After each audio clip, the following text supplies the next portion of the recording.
આગળ સમાચારમાં વાત કરીએ તો સુરતથી સમાચાર પ્રાપ્ત થયા છે। અયોધ્યામાં પ્રાણ પ્રતિષ્ઠા નિમિત્તે સુરતમાં ગુરુકુળમાં ભવ્ય ઉજવણી કરવામાં આવી છે। તો અનોખી ઉજવણી કરવામાં આવી છે। વેડ રોડ સ્થિત આવેલા ગુરુકુળમાં માનવ સાંકળથી ધનુષ બાણ બનાવવામાં આવ્યું છે, તૈયાર કરવામાં આવ્યું છે। વિદ્યાર્થીઓએ ધનુષ્ય બાણની આકૃતિ બનાવી શ્રી રામ લખ્યું હતું। તો ભગવાન રામના પ્રાણ પ્રતિષ્ઠાને લઈને સમગ્ર દેશમાં ઉત્સાહ જેવો માહોલ જોવા મળ્યો છે। લોકો અલગ અલગ રીતે પોતાનો ઉત્સાહ વ્યક્ત કરી રહ્યા છે। તો સુરતમાં પણ અનોખી ઉજવણી કરવામાં આવી છે। અયોધ્યાના પ્રાણ પ્રતિષ્ઠા નિમિત્તે સુરત ગુરુકુળમાં અનોખી ઉજવણી કરવામાં આવી રહી છે।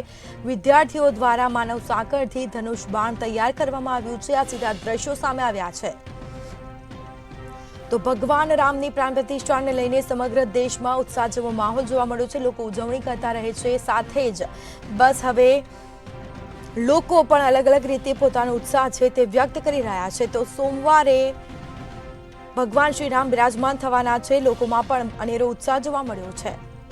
તો અયોધ્યાના પ્રાણ પ્રતિષ્ઠા નિમિત્તે સુરત ગુરુકુળમાં અનોખી ઉજવણી કરવામાં આવી રહી છે। વેડ રોડ સ્થિત આવેલા ગુરુકુળમાં માનવ સાંકળથી ધનુષ બાણ તૈયાર કરવામાં આવી રહ્યું છે। અમે સીધા દ્રશ્યો બતાવી રહ્યા છે।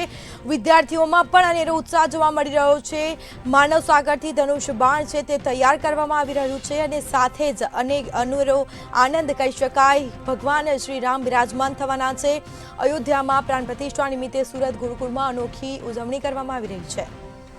તો એક દિવસ આડે છે ભગવાન શ્રી રામ સોમવારે એટલે કે 22 જાન્યુઆરીએ બિરાજમાન થવાના છે। વિદ્યાર્થીઓમાં પણ અનેરો ઉત્સાહ જોવા મળ્યો છે, તેમજ લોકો અલગ અલગ રીતે પોતાનો ઉત્સાહ વ્યક્ત કરી રહ્યા છે। તો સુરતમાં પણ અનોખી રીતે ઉજવણી કરવામાં આવી રહી છે। સીધા દ્રશ્યો સામે આવ્યા છે। તો ગુરુકુળમાં માનવ સાંકળથી ધનુષ્ય બાણ તૈયાર કરવામાં આવ્યું છે। વિદ્યાર્થીઓએ આ ધનુષ્ય બાણની આકૃતિ બનાવી શ્રી રામ લખ્યું છે। તો ઘણા બધા વિદ્યાર્થીઓ સાથે જોડાયા છે। તો વિદ્યાર્થીઓએ ધનુષ્ય બાણની આકૃતિ બનાવીને શ્રી રામ લખ્યું હતું। તો સીધા દ્રશ્યો આ સામે આવી રહ્યા છે। તો લોકોમાં પણ અનેરો ઉત્સાહ જોવા મળ્યો છે। લોકો અલગ અલગ રીતે પોતાનો ઉત્સાહ વ્યક્ત કરી રહ્યા છે। અયોધ્યા પ્રાણ પ્રતિષ્ઠા નિમિત્તે સુરત ગુરુકુળમાં અનોખી રીતે ઉજવણી કરવામાં આવી રહી છે। તો ગુરુકુળના આ સીધા દ્રશ્યો સામે આવી રહ્યા છે। માનવ સાંકળથી વિદ્યાર્થીઓએ ધનુષ્ય બાણ તૈયાર કર્યું છે અને અંદર શ્રી રામ પણ લખ્યું છે। વિદ્યાર્થીઓમાં પણ અનેરો ઉત્સાહ જોવા મળ્યો છે, અનેરો આનંદ જોવા મળ્યો છે। ભગવાન શ્રી રામ બિરાજમાન થવાના છે અને ઉત્સાહ પણ જોવા મળ્યો છે। ઉત્સાહ કેમ ન હોય, કારણ કે ભગવાન પ્રભુ શ્રી રામ બિરાજમાન થવાના છે। 500 વર્ષના સંઘર્ષ બાદ 22 જાન્યુઆરીએ પ્રાણ પ્રતિષ્ઠા થવા જઈ રહ્યા છે અને જેને લઈને વિદ્યાર્થીઓમાં પણ અનેરો ઉત્સાહ।